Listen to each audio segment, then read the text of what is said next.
नेकपा एमालेका अध्यक्ष केपी शर्मा ओलीलाई बन्दुक लिएर सीमामा लड्न जान प्रधानमन्त्री शेरबहादुर देउवाको चुनौती। वर्तमान सरकारसँग देश बनाउने भिजन नभएको नेकपा एमालेका अध्यक्ष केपी शर्मा ओलीको आरोप। ओलीको पार्टीले जनता झुक्काइरहेको सञ्चार मन्त्री ज्ञानेन्द्र बहादुर कार्कीको आरोप। देउवालाई जति पटक प्रधानमन्त्री बनाए पनि देशमा केही नहुने राप्रपा अध्यक्ष राजेन्द्र लिङदेनको ठहर। विगतको वाम गठबन्धन जस्तो भत्किने खालको अहिलेको गठबन्धन नभएको र 5 वर्षसम्म जाने नेकपा माओवादी केन्द्रका नेता वर्षमान पुनको ठहर। कांग्रेस भित्रका आशा लाग्दा नेताले अब युवाको प्रतिनिधित्व गर्नुपर्ने कांग्रेसका युवा नेता स्वरिम वाग्लेको निष्कर्ष। गठबन्धनका शीर्ष नेताहरूले चुनाव हार्न नहुने गृहमन्त्री बालकृष्ण खाँडको भनाई। वर्तमान संसदीय प्रणालीले देशलाई समृद्ध र विकसित बनाउन नसकेको जसपा अध्यक्ष उपेन्द्र यादवको निष्कर्ष। अब संशोधनवादका विरुद्ध लडाईँ लड्नु जरुरी रहेको नेपाल कम्युनिस्ट पार्टी क्रान्तिकारी माओवादीका महासचिव मोहन वैद्यको भनाई। मतदातालाई राइट टु रिजेक्टको अधिकार दिनुपर्ने कांग्रेस केन्द्रीय सदस्य प्रदीप पौडेलको धारणा। गठबन्धनका उम्मेद्वारलाई विजयी गराउन प्रतिबद्ध रहेको पूर्व जनमुक्ति सेनाको भनाई। प्रचार प्रसारमा बालबालिकाको प्रयोग गरेको विषयमा कोमल ओलीलाई निर्वाचन आयोगको स्पष्टीकरण माग। प्रचण्ड र देउवाको लभ परिसकेको डडेलधुरा प्रदेशका उम्मेद्वार खगराज भट्टको भनाई। करका दरहरू परिवर्तन गरेको बारे गण्डकी प्रदेश सरकारलाई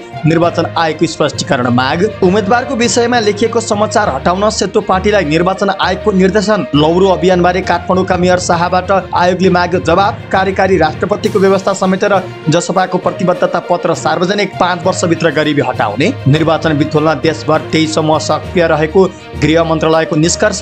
निर्वाचनमा 3 दिन नेपाल भारत सीमा बन्द हुने। चागु नारायण नगरपालिकाले शून्य दरबन्दी भएका विद्यालयलाई अनुदान शिक्षक दिने। छाडा कुकुरको संख्या कम गर्न स्थायी बन्धकरण कार्यक्रम सुरु। साफ अन्डर 15 महिला फुटबलमा बङ्गलादेशमाथि नेपालको जित। वर्षाको निर्णायक गोल। कर्णालीलाई हराउँदै एपीएफ क्लब प्रधानमन्त्री कप क्रिकेटको सेमी फाइनलमा र टी20 विश्वकप अन्तर्गत श्रीलङ्कालाई हराउँदै इङ्ल्यान्ड सेमी फाइनलमा। आयोजक अस्ट्रेलिया बाहिरियो। दर्शक महानुभाव नमस्कार। हाम्रो न्युजको न्युज बुलेटिनमा यहाँलाई हार्दिक स्वागत छ। म सुदीप अधिकारी। आज पनि हामी उपस्थित भइसकेका छौं आजका महत्त्वपूर्ण समाचारहरू लिएर। हामीलाई अन्तिमसम्म हेर्नुहोला अनि हाम्रो मेहनतका लागि यो भिडियोमा एउटा लाइक अवश्य गर्नुहोला। दर्शक महानुभाव, पलपलको न्युज अपडेटका लागि हाम्रो च्यानललाई सब्स्क्राइब गर्नुहोस् अनि नजिकै आउने बेल आइकनलाई क्लिक गर्नुहोला। कहाँबाट हेर्दै हुनुहुन्छ अनि कस्तो लाग्दैछ? दैनिक रूपमा हेर्नुहुन्छ भने रेगुलर भनेर लेख्नुहोला, अथवा आज पहिलो पटक हेर्दै हुनुहुन्छ भने फर्स्ट टाइम भनेर कमेन्ट गर्नुहोला। आउनुहोस् दर्शक महानुभाव, आजका महत्त्वपूर्ण समाचारहरू सुरु गरौं। नेकपा एमाले अध्यक्ष केपी शर्मा ओलीलाई बन्दुक लिएर सीमामा लड्न जान शेरबहादुर देउवाले दिनुभएको चुनौतीको प्रसङ्गबाट। प्रधानमन्त्री शेरबहादुर देउवाले दार्चुलामा भाषण गरेर गुमेको भूभाग फिर्ता हुन नसक्ने भन्दै नेकपा एमाले अध्यक्ष केपी शर्मा ओलीलाई बन्दुक लिएर सीमामा लड्न जान चुनौती दिनुभएको छ। शुक्रबार प्रतिपक्षी दलका नेता ओलीले दार्चुलामा चुनावी सभालाई सम्बोधन गर्दै गुमेको भूभाग 1 इन्च पनि नछोडी फिर्ता ल्याउने बताउनु भएको थियो। शनिबार प्रधानमन्त्री देउवाले डडेलधुराको भद्रपुरमा आयोजित चुनावी सभालाई सम्बोधन गर्दै ओलीलाई जवाब फर्काउनु भएको हो। ओलीप्रति लक्षित गर्दै उहाँले भाषण गरेर फिर्ता हुने भए काठमाडौँमै भाषण गरे भइहाल्थ्यो नि भन्ने प्रश्न गर्नुभयो। कूटनैतिक माध्यमबाट मात्र नेपालले गुमेको भूभाग फिर्ता ल्याउनु बाहेक अर्को विकल्प नभएको पनि देउवाले प्रश्न पार्नुभयो। प्रधानमन्त्रीले भन्नुभयो यस्तो संवेदनशील विषयलाई भोट माग्ने माध्यम बनाउनु अनुचित हो। प्रतिपक्षी दलका नेता ओलीले आफ्नो पहिलो चुनावी सभालाई लिपुलेकको मुद्दालाई प्रमुख चुनावी मुद्दा बनाउँदै आफ्नो कारणले चुचे नक्सा पास भएको बताउनु भएको थियो। ओलीले एमालेले सरकार बनाएर गुमेको भूमि फिर्ता ल्याउने आश्वासन पनि दार्चुलावासीलाई दिनुभएको थियो। ओलीले राष्ट्रियताका मामिला गठबन्धन दलहरू अनुत्तरदायी भएको आरोप पनि लगाउनु भएको थियो। एमालेले दार्चुलाबाट प्रचार अभियान सुरु गर्नुअघि प्रधानमन्त्री देउवाले डडेलधुरामा आयोजित पहिलो चुनावी सभामा एमालेले लिपुलेकलाई चुनावी मुद्दा बनाउन सक्ने सम्भावनाका कारण सीमा विवादलाई चुनावी मुद्दा बनाउन नहुने बताउनु भएको थियो। लगत्तै दोस्रो दिन ओलीले दार्चुलाबाट चुनावी अभियान सुरु गर्दै यसलाई प्रमुख चुनावी मुद्दा बनाएपछि सत्ता र प्रतिपक्ष दुवै नेताबीच लिपुलेकको विषयमा जुहारी चलेको छ। नेकपा एमालेका अध्यक्ष केपी शर्मा ओलीले वर्तमान सरकारसँग देश बनाउने कुनै पनि किसिमको मिसन भिजन नभएको बताउनु भएको छ। शनिबार प्रवासी नेपाली मञ्चको प्रथम अन्तर्राष्ट्रिय अधिवेशन उद्घाटन गरेपछि बोल्दै उहाँले उक्त कुरा बताउनु भएको हो। स्वार्थको गाँठजोटमा बनेको वर्तमान सरकारसँग देश बनाउने कुनै पनि किसिमको मिसन र भिजन र गन्तव्य नभएको बताउँदै आगामी निर्वाचनपछि यस्तो सरकार बन्न दिन नहुने बताउनुभयो। यो सरकारको विकल्प खोज्नुपर्ने उहाँको भनाइ छ। उहाँले दिशाहीन रहेको पार्टीहरूलाई सरकारमा ल्याउने कि भिजन भएको पार्टीलाई सरकारमा ल्याउने हो भनेर पनि प्रश्न गर्नु भएको छ। सञ्चार तथा सूचना प्रविधि मन्त्री ज्ञानेन्द्र बहादुर कार्कीले नेकपा एमाले पार्टीले झुटको खेती गरेर जनता झुक्काउने काम गरेको आरोप लगाउनु भएको छ। सुनसरीको घुस्कीमा शनिबार आयोजित चुनावी सभालाई सम्बोधन गर्दै मन्त्री कार्कीले एमालेका अध्यक्ष केपी शर्मा ओलीले जनता झुक्काउँदै आएको बताउनु भएको हो। गठबन्धनका तर्फबाट सुनसरी 4 को प्रतिनिधि सभा सदस्य पदको उम्मेदवार रहनुभएका कांग्रेस नेता कार्कीले ओली उप संविधान प्रदत्त अधिकार कुण्ठित गर्ने काम गरेको आरोप लगाउनुभयो। मन्त्री कार्कीले केपी ओलीले प्रधानमन्त्री हुने बित्तिकै चुनावमा जनता सामु गरेका बाचा पूरा गर्न छाडेर संविधान प्रदत्त अधिकार कुण्ठित गर्ने कार्यमा जुटेको आरोप समेत लगाउनुभयो। नेपालमा एउटा पार्टी छ नेकपा एमाले भन्ने, जुन पार्टीले नेपाली जनतालाई सधैँ झुटो पुरा नहुने सपना देखाएर नेपाली जनतामा नैराश्यता ल्याउने काम गर्दछ।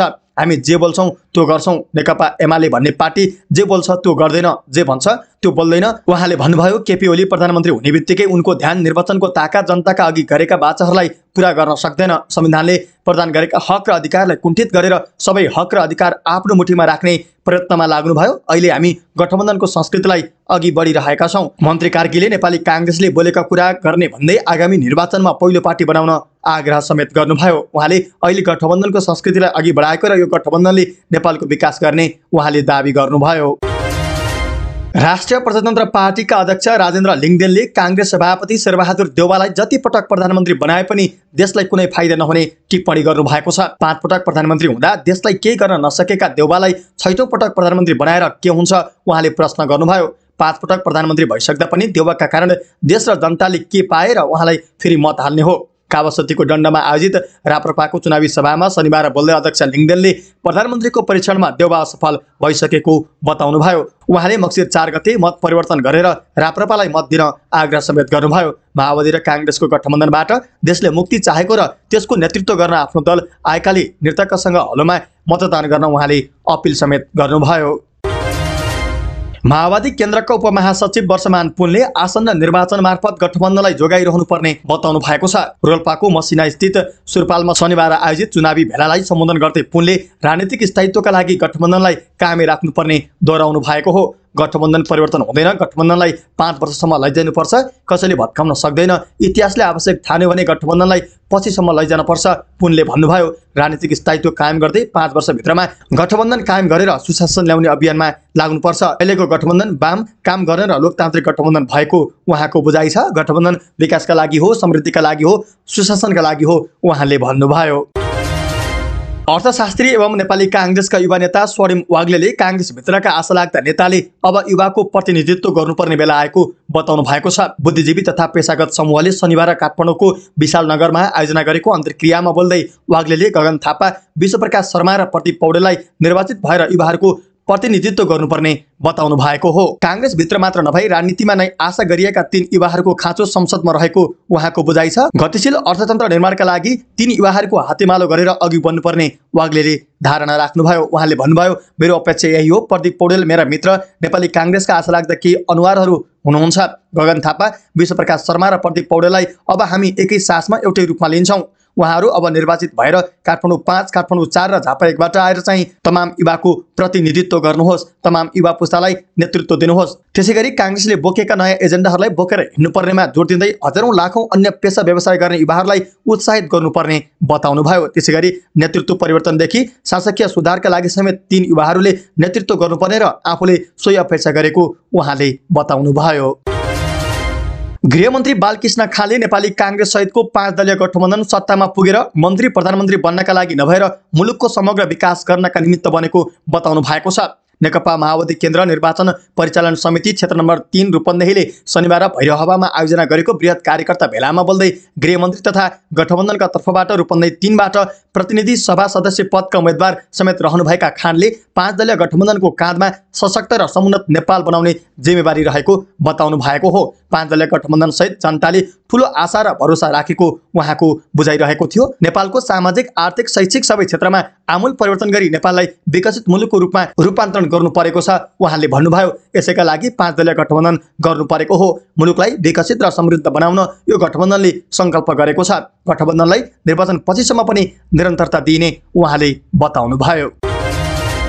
जनता समाजवादी पार्टीका अध्यक्ष उपेन्द्र यादवले वर्तमान संसदीय प्रणालीले देशलाई समृद्ध र विकसित बनाउन नसकेको बताउनु भएको छ। आउँदो मङ्सिर 4 गतेको प्रतिनिधि सभा र प्रदेशसभा चुनावका लागि चुनावी घोषणापत्र सार्वजनिक गर्दै उहाँले यस्तो बताउनु भएको हो। शनिबार काठमाडौँमा चुनावी घोषणापत्र सार्वजनिक गर्दै जनता समाजवादी पार्टीले प्रत्यक्ष निर्वाचित कार्यकारिणी राष्ट्रपति प्रणाली र 10वटा प्रदेश हुनुपर्ने धारणा अघि सारेको छ। प्रतिबद्धता पत्र सार्वजनिक गर्दै अध्यक्ष यादवले वर्तमान संसदीय प्रणालीले देशमा राजनीतिक स्थिरता दिन नसकेको र गणतन्त्रलाई बलियो बनाउन पनि असक्षम भएको बताउनुभयो। उहाँले तीव्र रूपले देशलाई आर्थिक क्रान्ति र समृद्धितर्फ लैजान जनताबाट प्रत्यक्ष निर्वाचित कार्यकारिणी राष्ट्रपति प्रणालीमा सरकार प्रमुख वा राष्ट्र प्रमुख कार्यकारिणी हुने व्यवस्था हुनु जरुरी रहेको बताउनुभयो। उहाँले समानुपातिक संसद रहने र संसदले संसदीय कार्य व्यवस्थापकीय कार्यमा सीमित रहने कुरा लागू हुनु जरुरी रहेको उल्लेख गर्नुभयो। अध्यक्ष यादवले स्वतन्त्र र निष्पक्ष न्यायालय, राजनीतिक हस्तक्षेप र कार्यकर्ताको नियुक्ति राजनीतिक प्रभावबाट मुक्त स्वतन्त्र र सक्षम न्यायालयको व्यवस्था गर्नका लागि वर्तमान संविधान संशोधन गर्नु अपरिहार्य रहेको पनि बताउनुभयो। नेपाल कम्युनिस्ट पार्टी क्रान्तिकारी माओवादीका महासचिव मोहन वैद्यले देशमा अझै जातीय मुक्ति प्राप्त हुन नसकेको भन्दै मुक्तिका लागि सङ्घर्ष गर्न आवश्यक रहेको बताउनु भएको छ। शनिबार काठमाडौँमा आयोजित एक कार्यक्रमलाई सम्बोधन गर्दै उहाँले सो कुरा बताउनु भएको हो। उहाँले देशमा रूपान्तरणको लागि सामन्तवाद, साम्राज्यवाद, बाहुनवाद विरुद्ध लडेर सङ्घर्ष गर्दा पनि वर्गीय, जातीय, महिला, दलित, मधेसी समुदायको मुक्ति हुन नसकेको बताउनुभयो। महासचिव वैद्यले जातीय र वर्गीय मुक्तिका निमित्त सङ्घर्ष गर्न जरुरी रहेको बताउनुभयो। उहाँले सामन्तवाद, साम्यवाद, पितृसत्तात्मकवाद, ब्राह्मणवाद, पहाडिया शोषणवादका विरुद्ध लड्दै गर्दा संशोधनवादका विरुद्ध पनि लड्न आवश्यक रहेको बताउनु भएको हो। उहाँले संशोधनवाद सबै क्षेत्रमा फैलिसकेको उल्लेख गर्दै संशोधनवादका विरुद्ध नलडिकन मुक्ति प्राप्त हुन नसक्ने बताउनुभयो। उहाँले संशोधनवादका निमित्त लडेर क्रान्ति पूरा भयो भन्ने नसोच्न आग्रह गर्दै अझै क्रान्तिपूर्ण रूपमा पुर्याउन नसकेको जिकिर गर्नुभयो। नेपाली कांग्रेसका नेता एवं काठमाडौँ 5बाट प्रतिनिधि सभा सदस्य उम्मेदवार प्रदीप पौडेलले नेपालमा पनि मतदातालाई राइट टु रिजेक्टको अधिकार दिनुपर्ने बताउनु भएको छ। उहाँले आफू निर्वाचित भएपछि त्यसका लागि पहल गरेर आफ्नो क्षेत्रमा तत्कालै आफैमाथि छानबिन गरी नागरिक अगुवा सम्मिलित समिति गठन गर्ने बताउनुभयो। यो यस कारणले आवश्यक छ कि विकसित देशहरूमा राइट टु रिजेक्टको व्यवस्था छ। पौडेलले भन्नुभयो, 5 वर्षका लागि चुनिएको एउटा सांसद गलत काममा मुछियो भने उसलाई गरेको समर्थन फिर्ता लिने व्यवस्था छ। यस्तै हाम्रो देशमा पनि हुनुपर्छ। उहाँले नेपालमा हाल एकपटक निर्वाचित भएपछि 5 वर्षसम्म जे गरे पनि हुन्छ भन्ने बुझाइ हुँदा राजनीतिक नेतृत्व मतदाताप्रति जिम्मेवार बन्न नसकेको बताउनुभयो। शनिबार विशालनगरमा बुद्धिजीवी तथा पेशागत समूहले गरेको कार्यक्रममा बोल्दै नेता पौडेलले प्रदूषित राजनीति सफाइका लागि चुनाव जितेपछि आफैमाथि छानबिन गर्ने समिति गठन गरेर त्यसको सुरुवात आफैमाथि गर्ने बताउनुभयो।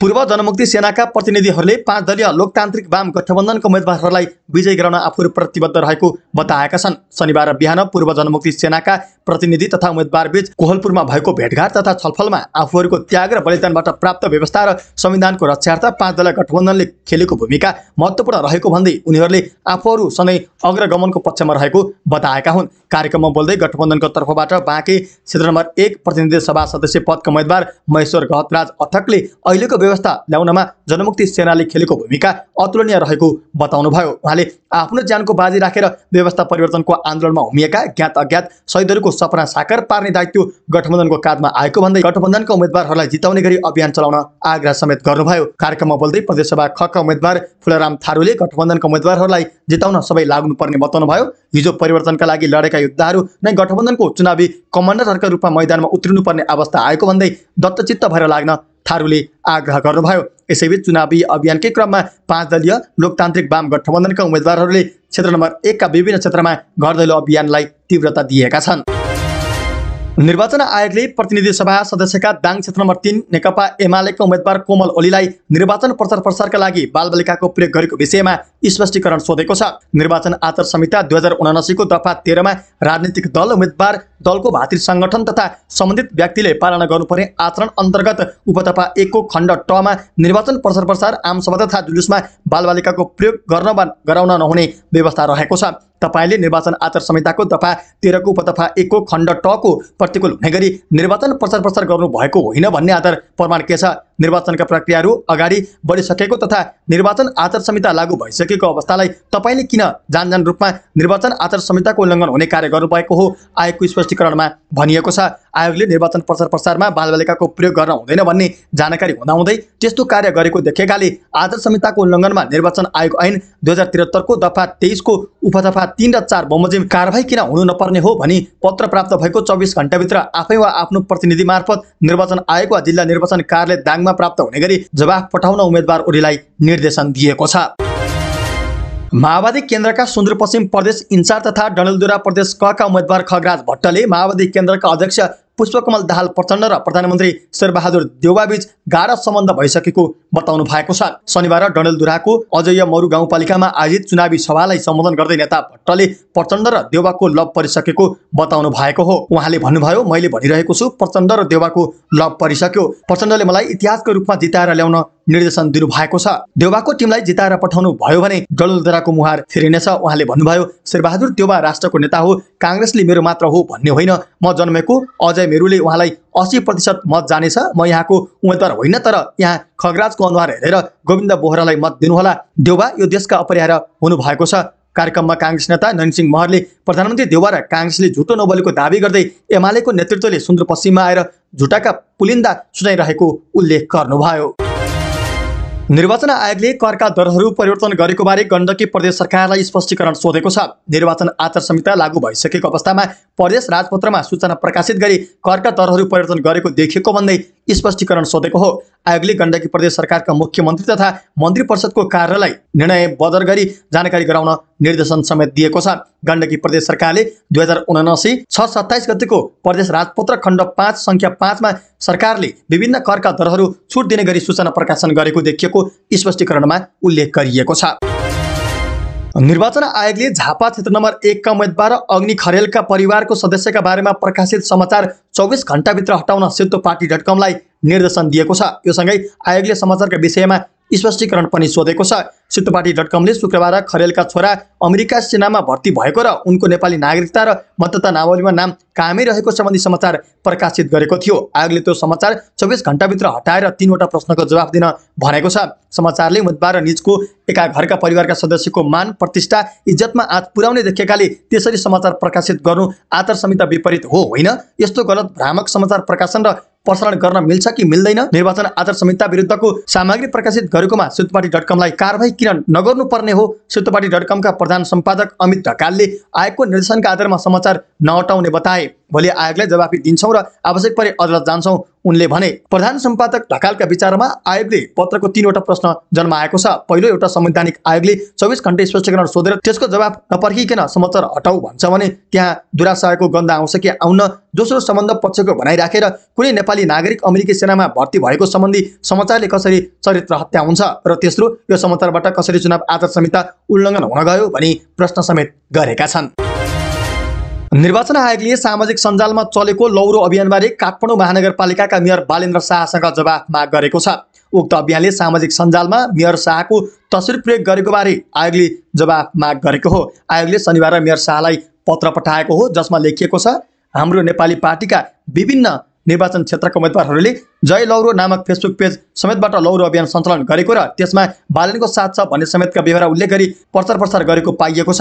उक्त हाम्रो नेपाली पार्टीका विभिन्न क्षेत्रका उम्मेदवारहरूलाई यस पूर्व नै आयोगले निजहरू स्वतन्त्र उम्मेदवार नभई दलका उम्मेदवार रहेको र निजहरूले आफू स्वतन्त्र उम्मेदवार भनी प्रचार प्रसार गर्न नमिल्ने बारे जानकारी गराइसकेको छ। निर्वाचन आयोगले उक्त सन्दर्भमा मेयर शाहसँग जवाफ मागेको विषय हो। यहाँको उक्त दलसँग कुनै आपद्धता नै रहे भएको जस्तो गरी यहाँको तस्बिर र नाम निरन्तर प्रयोग भइरहेको विषयमा आयोगको ध्यानाकर्षण भई यो पत्र लेख्ने कार्य भएको हो। पार्टीका उम्मेदवार बनेर किन स्वतन्त्र भनी प्रचार प्रसार भइरहेको हो भन्ने बारे आयोगले हाम्रो नेपाली पार्टीका अध्यक्ष अनन्तराज घिमिरेलाई स्पष्टीकरण समेत सोधेको छ। जनता समाजवादी पार्टी नेपाल जसपाले कार्यकारी राष्ट्रपतिको व्यवस्था समेटेर प्रतिबद्धता सार्वजनिक गरेको छ। आउँदो मक्सिर 4 गते हुने प्रतिनिधि सभा र प्रदेश सभा सदस्य चुनावका लागि जसपाले शनिबार आफ्नो प्रतिबद्धता पत्र सार्वजनिक गरेको हो। शासकीय स्वरूपमा कुनै पनि व्यक्ति 2 कार्यकाल भन्दा बढी कार्यकारी प्रमुख हुन नपाउने व्यवस्था गर्ने तथा कार्यकारी राष्ट्रपतिले समावेशी रूपमा सक्षम व्यक्तिहरू छनौट गरेर मन्त्री परिषद बनाउने उल्लेख छ।